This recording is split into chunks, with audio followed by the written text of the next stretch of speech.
The bids are in, the gavel is dropped. Ladies and gentlemen, here at WineBid, we are finally hammered. My name is Jeff McGurr, and I work on our marketing team here at WineBid. And with me, as always, is our wine auction expert and wine expert, Paul Walker. This, of course, is WineBid's podcast dedicated to all things wine value, wine auctions, finding great wine at a good price, regardless of where you might be looking for it, what you might pay. Or a crazy price. Some of the things you find are also crazy price. I have to always say that. In this episode, we're going to be focusing on all the domestic U.S. wine coming into auction and potentially some stuff from around the world if we can have enough time to get to it. I'm going to jump right into it because there's a bunch to cover. This is from an obscure producer that we rarely see at auction. You may not be familiar with this producer, Paul. It's called Sinikanon, and they've got a couple bottles coming into auction this week. I'm actually being facetious. There's a ton of Sinikanon coming into auction this week. I picked out the 2019 Descenta White. This one, $230. And I just want to know if you'd heard of this obscure producer, Paul. You know, you should come up to Napa sometime because I have this wine, Descenta Blanc. We can drink it because it's trying to sell it at auction. So this isn't yours. No, it's not. Well, can't just, we got to be careful about disclaimers. We'll be really good. There's a bunch of new Sinikanon in this week. A ton of new Sinikanon. Yeah, there's the 2020 release is also in, which is the brand new release. It's literally just got shipped, I think, last week or the week before. Anyway, but yeah, there's a lot of it this week. I'd be remiss if I didn't mention Paul's number one wine of 2022 on his top 100 wines list, the 2019 Schrader Double Diamond Oakville Cabernet Sauvignon. We've got four of them. Oh my gosh, we have all this new stuff and you're bringing up all I'm kind of joking. I'm not joking. I do have to mention that there's a 2013 Ridge Montebello that came in auction. Already has it on it. And you see the estate cabs too? The estate cabs came in. Do you know what that costs? You're on the mailing list. What does that cost from the mailing list? I imagine it's more than what it's going for at auction. Yeah, they're usually quite a bit more than what you can get them for at auction. So it's from Montebello. It's Cabernet from Montebello vineyards. And I suspect it's younger plantings or something. I don't know the background on the estate cab, but it's a lot less than the Montebello. I think the estate cab is a fantastic option. And Montebello from the winery, you're looking at $245. Right. And you've got like a limit of 6. Right. What's the estate cost? I need to find it because I usually have, I just got rid of all of the mailers they sent me with everything. So I don't have the estate cab mailer. Well, while you look for that, I'm going to blast on real quick because there's some cool stuff that is definitely a deal. Some not so great deals, but there's a Tribute to Grace, which is really, really, really decent wine from Central Coast. The Grenache is phenomenal. I've actually bought it direct from the winery before because it does not come up to auction very often, and it's not expensive. Besson Grenache 19s at 30, the Hofer Grenache 19s at 30, and the 16 Provisor Grenache at 30. There's a Rosé with the bid at 16 for the 2020, and there's also Spear Vineyard Grenache 16 at 45. And 19 Grenache Blanc from Thompson Vineyard, famous vineyard we've talked about before, for 25. So great deals there. I thought those were really cool.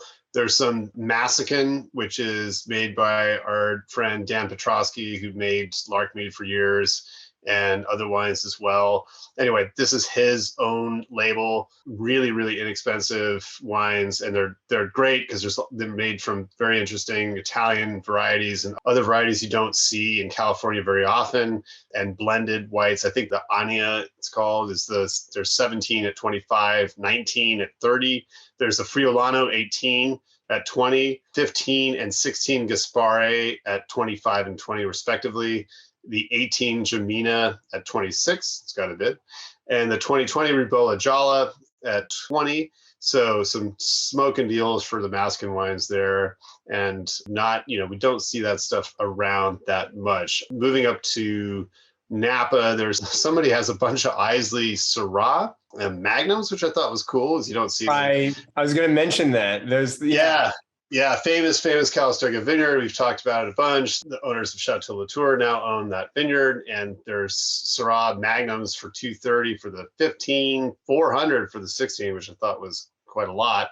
And then 200 for the 13 as well. So interesting lineup there. There's also a Magnum of the 16 Altagracia at 190. I saw the Altagracia coming in. There's a lot I think it's like one of the very few Cabernet-based wines that's part of this collection of Islay in this week, because I didn't see any of the Islay estate wine, the Cabernet-based wine. So, I think it's 100% Cabernet actually. There's also a bunch of Mount Vita Reserve, which I thought was interesting, because it's kind of flies under the radar and it's not expensive. There's a 3 liter of the 05 for 200, and then select bottles. There's 07 at 46. It's got a bid. 13, 2 of those at 40. 3 of the 14s at 40. There's an 03 mag at 60. Oh, is it an 03 mag for 60 for the 03 mag? Yeah. For Mount Vita, Tab Sab, yeah. 20 years of age. Is that the reserve too? I didn't see the mag. I don't think it's the reserve, but I mean, even so, $60 for a 20-year-old cab from Mount Vita, I think is a fantastic deal. Magnum for sure. Yeah, that's cool. And 15 reserves at 40. Did you see the 6 liter of 02 Mondavi cab? That I thought was I didn't see that. Is it just the straight Cabernet, or is it just the reserve? Stag's Leap Cabernet Sauvignon, but it is the 6 liter. And again, great way to save money on corkage is to get that 6 liter and take it in. Yeah, it's a Stag's Leap district designated. Yeah, that's cool. That's pretty cool. I'll bet that stuff will be really interesting. 2011 Peter Michael Montplaisir Chardonnay. That one, there's a bunch of Peter Michael coming in. Well, Chardonnay, I should say. I don't think there's any reds. I think it's all white, but at least the new that's in this week. One thing I wanted to know, I thought this was really cool. 1996 Beaulieu Vineyard Clone 6 Signet Collection Cabernet Sauvignon. Have you had the Clone 6 stuff yet? If I have, it was a long time ago. I don't remember. Are you familiar with Clone 6 from Beaulieu?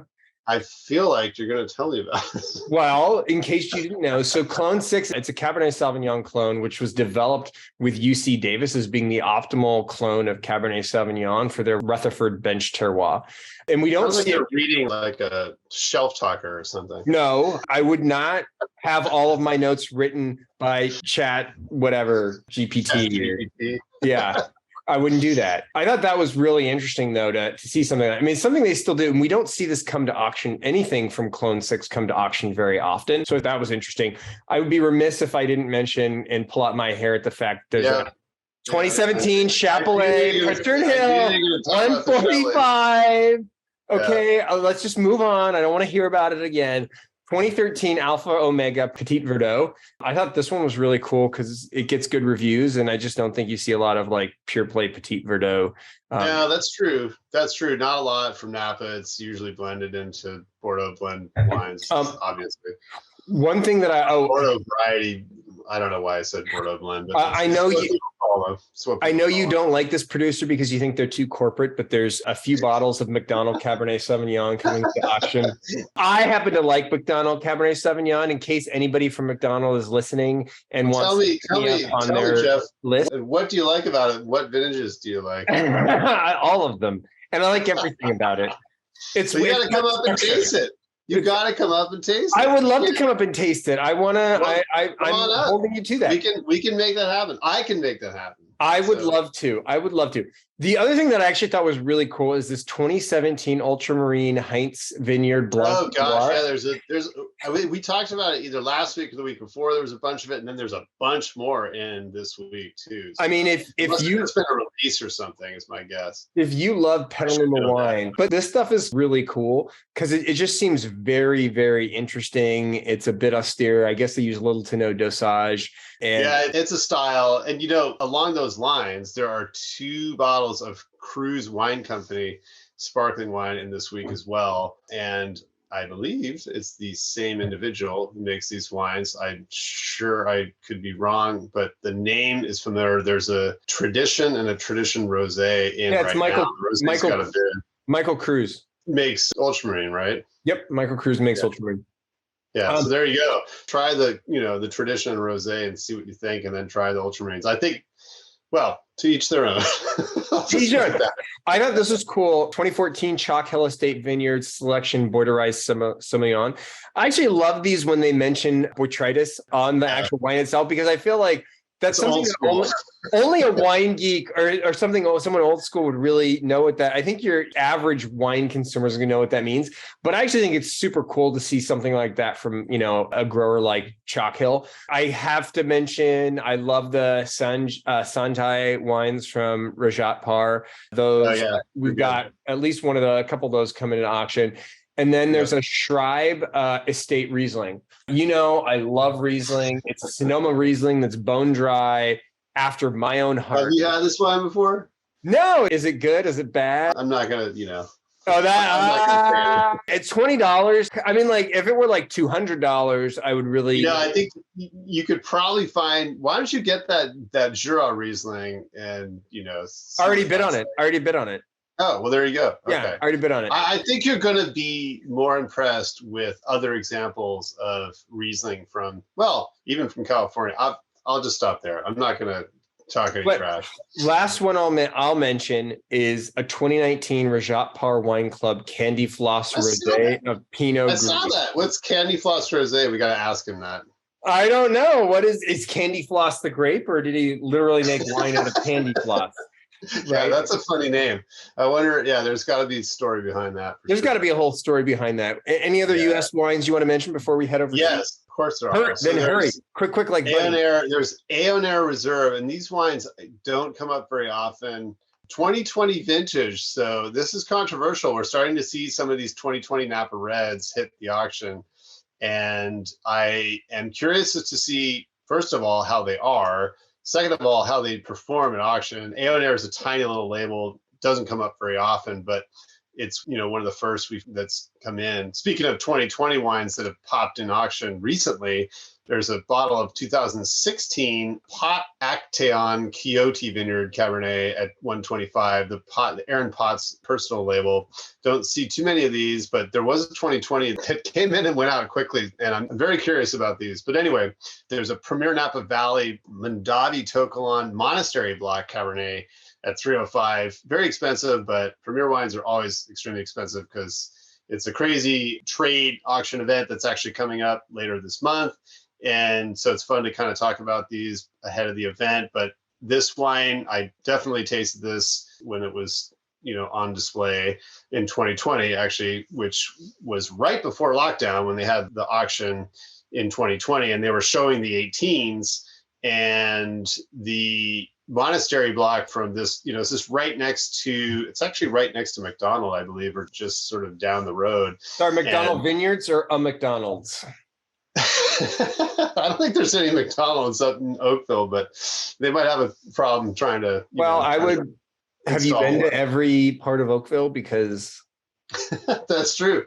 Who knows? There might be a secret underground McDonald's I haven't heard of. Anyway, it's close to a very serious Cabernet source in the Tokalon region of the world, which in and of itself is a controversial term now these days. But anyway, there are some, moving down the state a little bit, there's a trio of Story of Soil wines, which I'd never heard of. John Sebastiano Pinot Noir, one at 55 for the 18. There's a 19 Lac Rinconada Vineyard Pinot Noir at 35. And a 19 Slide Hill Grenache for 25. I'm curious about these. I want to look it up because I've never heard of them before. And that was it for me for California. Can we talk about Oregon and elsewhere real quick? Yeah. But quick, like bunnies. Come on. All right. We got a whole world to do this episode, Paul. I mentioned at the very beginning, I think it was, that there's a bottle, or 6 bottles actually, of very interesting wine from Texas. And I think I've had this wine. I actually bought it from the 18 vintage. It's C.L. Buteau Cease and Desist, and it's like a Tempranillo blend. 6 of those at 20. Very interesting stuff. I think they even got some scores. I think it's actually relatively well known. It's good. So that was interesting. We don't see Texas wines all that often. No. There's some Walter Scott, a couple bottles snuck in this week. Cuvée Anne Chardonnay 15 at 32. It's got a bid. And then the 18 Cuvée Ruth Pinot Noir, 2 of those at 35. And then there's a producer called Grand Moraine, 17 Chardonnay for 30 and 17 Pinot Noir for 35. And then there's some more Antiquitera in this week. There's an Angelicali Rosé Magnum for $220. don't see large formats of Antica Terra very often. So 14 rosé too, so almost 10 years old in Magnum. I'm sure it's great. There's an Orata Chardonnay at 115 and a Eratica Rosé, Pinot Noir Rosé 2010 at 57. So that was my selection of non-California wines. All right, let's hop on a plane and travel to FCO. We're heading to Rome, Italy. Not because we don't want to go elsewhere in Italy, but because that's where our connection goes. And then we're just going to rent a car and travel around Italy. But let's start with logistics updates there. Well, I feel like people want to, they're like, you can't just go to Italy, Jeff. I think they know that you can, you need to do that when they sign up. Well, it just makes it more realistic if we cover the legit. You know what? You stay in your wine auction lane and let me be in the creative lane. Okay. So 2013 Sassicaia, a few Sassicaias coming to auction. This one I think is interesting because I feel like 255, it's a 10-year-old Sassi and you're basically paying where you're going to pay for it on release, which I think is sort of nice. Another one what's funny, I feel like I don't see a lot of this coming through WineBid, and maybe I'm crazy, but I'm always looking out for it, but a 2016 Maceto for I saw that. Yeah, that stuck out. 2016 Maceto. That was on my list. That was one wine from Tuscany that I flagged this week. Look, I would just think that with how well known Maceto is and how popular it is, I would think that we would run in this more often. But, so I thought that one was really cool. 775 last sold in November for 890. So, wow. Are we going to see this stick at 775 or we see this one go up? And then I'd be remiss if I didn't mention a 2010 Valdecava for 135. Again, I think this is one of those ones where it's like we actually have a lot of 2010 Valdecava coming into auction. There's actually a decent amount of 2010 Brunellos coming to auction. Yeah. Obviously, that's a phenomenal year for Brunello, right? Yeah. Valdecava is a well-known top Brunello producer. So 135 doesn't seem crazy to me for that. We've got 4 of those. I'm curious to see how that does. 2008 Produttori del Barbaresco, Barbaresco Reserva already has 2 bids on it. Started at 75. Really? Yeah, up to 80. Is that one designated from one of the vineyards from Produttori? It is not. No, it's just straight. I see it. Barbaresco Reserva. Well, hold on a second. It is more than that, though, because if you look closer, a la American Beauty, it is actually their 50th anniversary vintage. So it's got a little 50th anniversary. And so because it's their 50th anniversary, the weather was better and made better Barbaresco. That's what I believe. And then 89, this one I thought was interesting, an 89 Montevertine. Oh, yeah. We mentioned there was Pergola Torte in last week, and I think a more current vintage of the Montevertine Rosso, like the 15 or something. But yeah, this 89 just popped in, which is cool. $90, right? Yeah. This bottle's going to go for, at release, at retail, it's going to go for over $125. Is that what it costs now at retail? Wow. That's a lot. That's what I'm seeing. We had a ton of Barolo coming into auction, including a 2010 Cascina Luisine Barolo Leon. This one, again, $45. 2010, it's a great year for Brunello and Barolo. And $45 seems reasonable for something with 13 years of age on it, right? So I thought this one was really cool at a great price. And of course, I have to mention my favorite Nerello. Make fun of me. Nerello Mascalese is amazing. I knew you were going to bring it up. Passo Piscario. This one, $55 Nerello. Yay. Anytime I see Nerello, I just love Nerello Mascalese. It's so delicious. And then I've got some Planeta Sicilia Chardonnay. Sicilian Chardonnay. I'm actually it already had a bid. Otherwise, I would have bid on it. I'm really curious to see what Sicilian Chardonnay tastes like. Yeah, have you had? Yeah, absolutely. Because Planeta, it's not that hard to find. You've had Sicilian Chardonnay. Like, you're a big Sicilian Chardonnay drinker. No, I mean, I've had lots of white wine from Sicily, but I'm surprised that you've never tasted this wine, because I want to say it's like relatively not something you can't find. I mean, not that easy, but Planeta it's around. Well, look, $25 for Planeta, I thought would be good. Well, it's got a bid on it, right? So, it already has a bid on it. Sorry, $26. 2017 Punica Isola Die Narangi. I'm not even going to butcher the rest of the name, but this is a Carignan blend. which I thought was really cool coming out of Italy. And then 1984 Ferrero Barolo for $30. Already has a bid on it, so it'd be 31 now. But yeah, 39 years of age for $31. Is it worth a crapshoot to see, how good that is? Yeah, that's tricky vintage for sure. But tricky vintage. It's good anywhere. Barolo this could stand the test of time. Would you be willing to pay $30 to take a crapshoot on that one, Paul? I don't know. Maybe I might go for like something. Well, let's see. There's some Barolo Chinato. I don't know if you've ever had Chinato before. But it's one of those not dry red wine. It's actually, I don't know what it's classified as, but it's like an aperitif because it's got herbs and things in it. So I thought that was kind of cool that we had, Chinato in this week, a couple bottles from Cantina Tommaso Giannolio, who I don't know as far as producer, but anyway, anytime stuff like that, I always kind of like to see those. They're rare and interesting. But yeah, those are 30. And let's see, there is, stepping up in price and going back to actual dry red wine, there's Cavallotto Reserva Brico Boschi's Vigna San Giuseppe in this week, one of those at 110. Cavallotto's fantastic stuff. There's a bottle of 2020 Giacomo Conterno Barbera. I saw that. Actually, a couple bottles for 75. That's sort of entry-level price for Giacomo Conterno.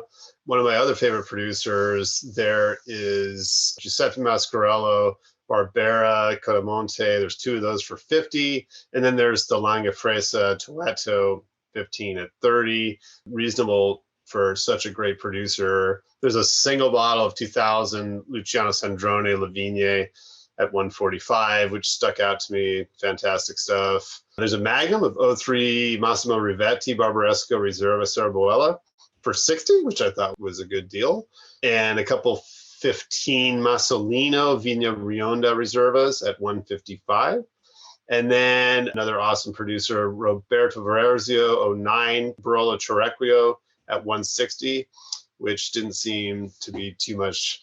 And then cruising over to, let's see, there's a bottle of AR Pepe, I think it's called, more, sort of not traditionally, but I'm spacing on the word. But anyway, that one, the Valtellina Superiore Sassella Nuova Regina Reserva at 65 for the 13. I thought that was pretty cool. So those are my Italian picks this week. All right, let's hop on a plane and take a nonstop flight to Sydney. That's a long ways. It's a long ways. Hopefully we're traveling first class. Otherwise, I'm not going to sleep. But this one, I feel like for a sought after and marquee epic producer, I feel like I don't see this bottle coming to auction a lot. Though I do occasionally see some other stuff. Henschke Hill of Grace Shiraz. Yes. Yeah, I thought you would see that because we talk about Henschke. We've seen some other wines. And then all of a sudden there's a 15 Hill of Grace comes out.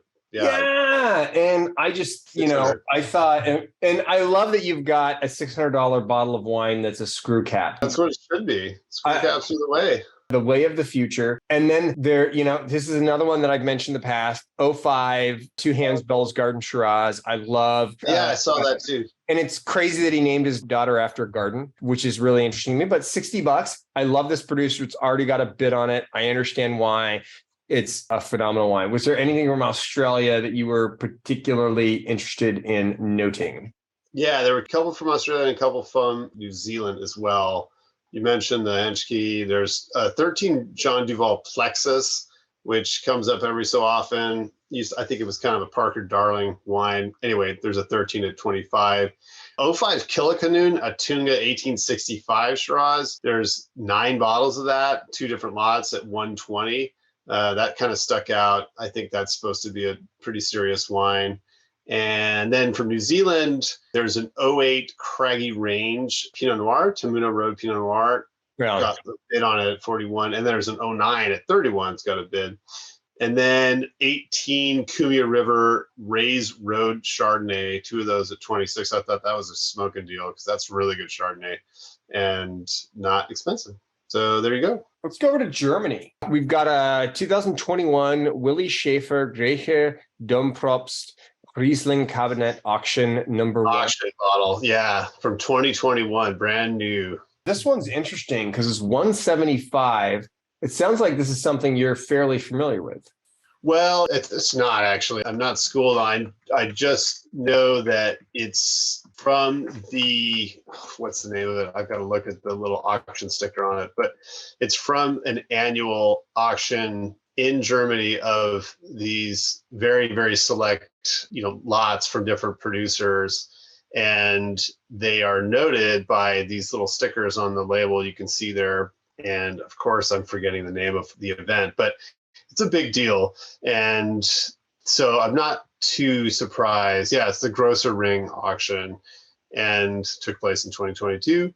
They, it's serious stuff, but I think the label is indistinguishable from others unless you know that the AP number refers to this particular batch that is then submitted for auction. But anyway, that stuck out to me as well. 175. This is pretty rare stuff. I'm sure it's phenomenal. I also noted my cousin Peter Lauer's Eiler Riesling Senior Foss, number 6. This one inexpensive. $20 for these guys, or 25 for the 18 and 20 for the 17. You think that's expensive for Peter Lauer? No, I said inexpensive. That's what I was going to say. I was going to say yeah. I thought you said expensive, and I was like, no. This seems like a steal to me. Yeah, not for Lauer wines. Yeah, inexpensive. And then my other cousin, 1989, Müller. Oh, yeah, that's funny. I picked that too, the Moosbacher. Yeah. Scheuerbe Auslese. I mean, first of all, you've got, the Scheuerbe grape, which I think is really cool. It's an Auslese. And it's $45. Well, now it's 51. Now it's 51. So, it's not sneaking by. Yeah, don't worry. It's getting good up. I look at this stuff and I'm like, this is great. Who in the United States is going to go after Scheuerbe Auslese? And sure enough, one of you people out there listening to our podcast is super interested in this stuff. And it makes me mad because I'm interested in this stuff. And it'd be better if I was the only one. You got to start buying the younger vintages and holding on to them, so they gain complexity. Or I need to work for a company that pays me enough to afford $51 for a bottle of Scheuerbe Auslese. 2017 Karthauserhof Riesling Spätlese Trocken Alte Reben. The cool thing is there was a lot of Trocken that came into auction and a lot of Trocken Spätlese, which I think is really neat. This one, there are 8 of them, $35 a piece.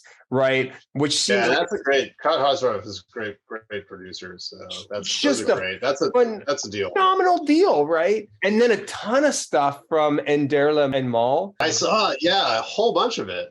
A whole bunch of Buntsandstein, IDA, Pinot Noir. So there's a bunch of Spätburgunder, right? Yeah. And then they actually had Buntenstein Müller Thurgau, which I thought was really cool as well. Obviously, you're familiar with Müller Thurgau, but that is obviously the grape. And I thought that was a really interesting, that's a cross between Riesling and Madeleine Royale, or I'm sure I'm totally butchering that. And then there was Enderle and Mall Pinot Trois. This one obviously is also Pinot Noir. I don't know, just a lot of really cool stuff. And actually, the other thing that was really interesting is a Bierreisen Syrah. So a German Syrah. Yeah. I don't know this producer at all, but there's a bunch of wines from them too, right? There's like multiple bottles of different things. Bierreisen. But I was like, I really want to taste a German Syrah now. Have you had it? Yeah, you gotta go after it. Yeah, there's all kinds of crazy stuff. Like you mentioned all these Enderle Mall. There's there's Weissburgunder, and then there's Weiss and Grau. Ton of it. All sorts of interesting, and it's not expensive. It's cool stuff. So there's Kilberg, Gold, Topfrüchten, Riesling Cabinet. This one already has 2 bids on it. There's a number of these Kilberg coming into auction and a lot of action on them as well. And then just hop a country over, there's a bunch of Swiss wine that came into auction, a bunch of Swiss Pinot Noir. Did you notice that? I saw it, but I didn't even get a chance to review what these were. Weingut Riechen Le Grand Pinot Noir. Again, already has action on it. There's a bunch of Pinot Noir coming to auction, which I thought was really cool. And then if you don't have anything else from Germany or Switzerland, but I thought it was really cool in Spain. The one thing I picked out in Spain was there was this Envenati wine that came in from the Canary Islands. right? We were just talking about this, where it's closer to Morocco, right, than it is like Barcelona. Yeah. So a ton of this Canary Islands wine coming into auctions. This was super cool. Yeah, very cool. And large format too. Mags of like one of the white wines, I want to say, but very interesting stuff. Yeah. Anything else that you wanted to mention? That was about it. I think we got sort of buried in Northern Rhone. So I kind of, overloaded my list with a lot of those. Well, then, folks, on that note, thank you for joining us for our U.S. domestic and rest of the world episode. This has been Paul Walker and Jeff McGurn for WineBid's Finally Hammered. Cheers and happy bidding. Cheers.